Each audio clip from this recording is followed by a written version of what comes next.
જામનગર અને સમગ્ર ગુજરાત સહિત દેશભરમાં આંગણવાડી મહિલા કાર્યકરો સહિતની તમામ આશા બહેનો સરકાર વિરુદ્ધ આંદોલન ચલાવી રહી છે,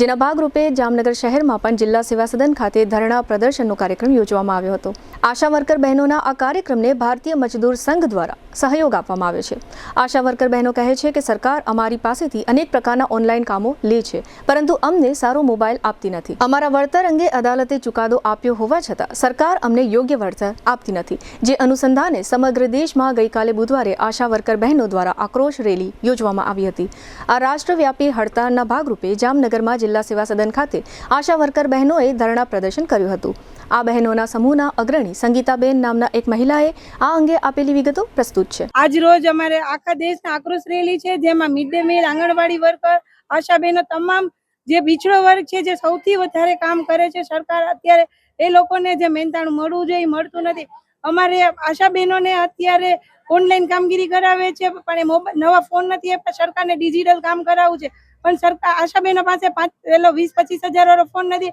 એટલે આશા બહેનોને અત્યારે બહુ તકલીફ પડે છે। એટલે અમારે સરકાર આજે ખાલી જામનગર કે ગુજરાત નહીં, પણ આ દેશની તમામ આશા બહેનો સુતેલી સરકાર અથવા તો જે સરકાર સુધી અમારો અવાજ નથી પહોંચતો, એટલે અમે સરકારને અમારો અવાજ પહોંચાડવા માંગીએ છીએ। અને અમારી જે માંગ છે એ અમે સરકારને સુતી હોય તો જાગી જાય, કેમ કે જો આશા બહેનો છે એ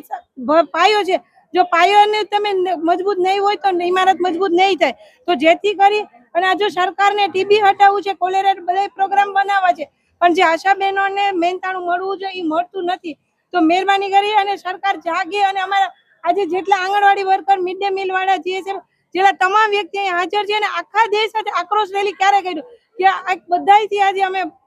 કંટાળી ગયા છીએ, એટલે દરેક આજે અમે અહીંયા 2, 3 થી 5 નો ધરણા પ્રદર્શન કર્યું છે અને સરકારને જગાડવા માંગી છીએ અને આક્રોશથી અમે સરકારને સાબિત કરવા માંગી છીએ કે અમે આજે કલેક્ટર સાહેબને આવેદન પત્ર આપી અને અમે અમારી જે માંગણી છે એ સ્વીકારે એવી આશા